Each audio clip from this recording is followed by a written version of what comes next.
Hi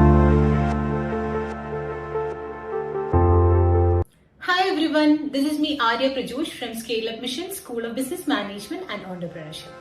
So today we are going to discuss about the importance of a team in an organization or a business. ഏതൊരു കാര്യം ചെയ്യുമ്പോഴും നമ്മുടെ കൂടെ ഒരു team ഉണ്ടെങ്കിൽ that will be the best. നമുക്ക് ഒറ്റയ്ക്ക് ഒരു കാര്യം ചെയ്യാൻ പറ്റില്ല എന്നല്ല, നമ്മൾ ഏതൊരു കാര്യത്തിലും നമ്മുടെ 100% കൊടുക്കുകയാണെങ്കിൽ they will definitely be the results. But നമ്മളൊരു ടീമായിട്ട് വർക്ക് ചെയ്യുമ്പോൾ that will definitely be a stress relief. Stress റിലീഫിന്റെ മാത്രം കാര്യമില്ല, നമ്മൾ ഒറ്റയ്ക്ക് വർക്ക് ചെയ്യുമ്പോൾ അവിടെ നമ്മുടെ ഒരു തോട്ട് പ്രോസസ്സ് മാത്രമാണ് വർക്ക് ചെയ്യുക.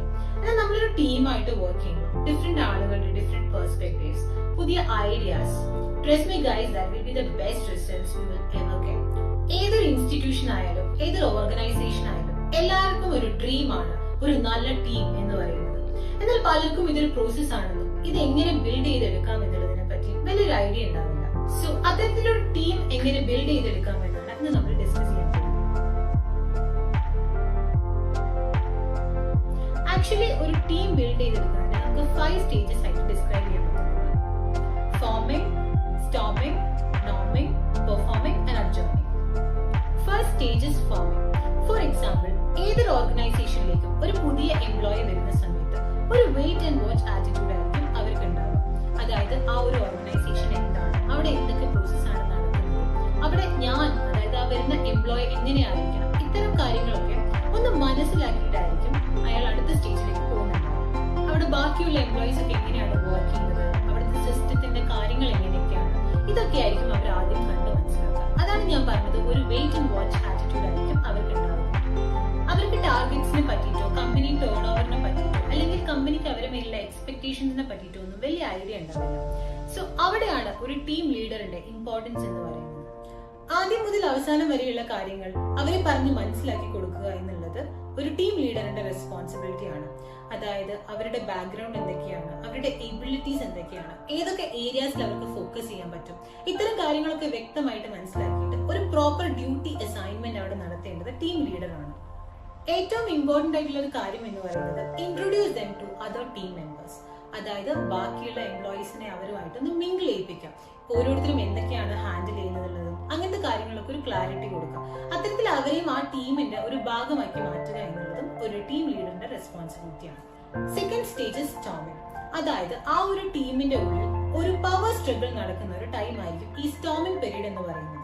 അതായത് ടാർഗറ്റ്സ് അച്ചീവ് ചെയ്യാനും മികച്ച പെർഫോമൻസ് കാഴ്ചവെക്കാനും ഓരോരുത്തരും പേഴ്സണലി സ്ട്രഗിൾ ചെയ്യുന്ന ഒരു പീരീഡ് ആയിരിക്കും ഇത്. ഈ ഒരു സമയത്ത് അവർ മെന്റലി വീക്ക് ആകാതെ ടീമിന്റെ ഉള്ളൊരു യൂണിറ്റി മെയിൻറ്റെയിൻ ചെയ്യാനും ടീം ലീഡർ ശ്രദ്ധിക്കേണ്ടത്. ഈ ഒരു സ്റ്റേജിൽ ഏറ്റവും ഇമ്പോർട്ടന്റ് എന്ന് പറയുന്നത് കമ്മ്യൂണിക്കേഷൻ ആണ്. അതായത് പ്രോപ്പർ മീറ്റിംഗ്സ് നടത്തുക, റിപ്പോർട്ട്സ് കളക്ട് ചെയ്യുക, എല്ലാ കാര്യത്തിലും പ്രോപ്പർ ആയിട്ട് അപ്ഡേറ്റഡ് ആയിരിക്കുക. എന്താണ് ആ കമ്പനിയിൽ ഈ ഒരു എംപ്ലോയീസിനിടയിൽ നടക്കുന്നത് എന്നതിനെ പറ്റിയിട്ട് ആ ഒരു ടീം ലീഡർ പ്രോപ്പർ ആയിട്ട് അപ്ഡേറ്റഡ് ആയിരിക്കും. ഈ ഒരു സ്റ്റോമിംഗ് സ്റ്റേജിൽ എംപ്ലോയീസിന്റെ ഇടയിൽ ഒരു ക്ലാഷ് വരാതെയും പ്രോജക്റ്റ് പ്രോപ്പർ ആയിട്ട് മൂവ് ചെയ്യുകയും ഇത്തരം കാര്യങ്ങളൊക്കെയാണ് ഒരു ടീം ലീഡർ ഫോക്കസ് ചെയ്യുന്നത്. Third stage is norming. ഈ ഒരു സ്റ്റേജ് എന്ന് പറയുന്നത് കൺഫ്യൂഷൻസ് ഒക്കെ മാറി എല്ലാ എംപ്ലോയീസും ഒരു ട്രാക്കിലേക്ക് വന്നിട്ടുണ്ട്. അവരുടെ ഡ്യൂട്ടീസ് എന്തൊക്കെയാണ്, അവരെന്തൊക്കെ കാര്യങ്ങളാണ് ചെയ്യേണ്ടത് എന്നുള്ളതും ഒക്കെ അവർക്കൊരു കറക്റ്റ് ഐഡിയ കിട്ടിക്കണം. ഈ ഒരു സ്റ്റേജിലാണ് ട്രെയിനിങ്ങിന്റെ ഇമ്പോർട്ടൻസ് വരുന്നത്. അതായത് പുതിയ പുതിയ ഡ്യൂട്ടീസ് അവർക്ക് അസൈൻ ചെയ്ത് കൊടുക്കുക, അവരുടെ ഏരിയാസ് ഓഫ് ഫോക്കസ് എന്തൊക്കെയാണ് ടീം ലീഡർക്ക് ഒരു ക്ലാരിറ്റി വന്നിട്ടുണ്ടാകും ഈ ഒരു പീരീഡ് ആണ്. സോ അതിനനുസരിച്ച് അവർക്ക് ഡ്യൂട്ടീസ് അസൈൻ ചെയ്ത് കൊടുക്കുക. അത്തരത്തിൽ ആ ഒരു പ്രോജക്റ്റിനെ ഏറ്റവും ഉന്നതിയിൽ എത്തിക്കാൻ പറ്റും അത്രത്തോളം ഉന്നതിയിൽ എത്തിക്കാൻ ആ ഒരു ടീം ലീഡർ ഫോക്കസ് ചെയ്യുന്നത്. Fourth stages performance. ഇതുവരെ നമ്മൾ ചെയ്തത് ആ എംപ്ലോയീസിനെ ഈ ഒരു ടീമിലേക്ക് കോർഡിനേറ്റ് ചെയ്യിപ്പിക്കുക എന്നതാണ്. എന്നാൽ ഇനി നമ്മൾ ഫോക്കസ് ചെയ്യുന്നത് ആ ഒരു ഗ്രൂപ്പിന്റെ പെർഫോമൻസിനെയാണ്.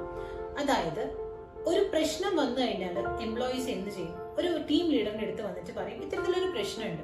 എന്നാൽ ഈ ഒരു സ്റ്റേജിൽ എംപ്ലോയീസ് ആ പ്രശ്നത്തിനുള്ള സൊല്യൂഷൻ അവർ സ്വയം കണ്ടെത്തിയിട്ട് ഇത്തരത്തിലൊരു പ്രോബ്ലം ഉണ്ടായിരുന്നു, എന്നാൽ അതിനുള്ള സൊല്യൂഷൻ നമ്മൾ കണ്ടെത്തിയിട്ടുണ്ട്. ആ ഒരു സ്റ്റേജിലേക്ക്, ആ ഒരു കോൺട്രിബ്യൂട്ടർ എന്നുള്ള ഒരു സ്റ്റേജിലേക്ക് അവർ മാറുകയാണ്. അതാണ് പെർഫോമൻസ് സ്റ്റേജ് എന്ന് പറയുന്നത്.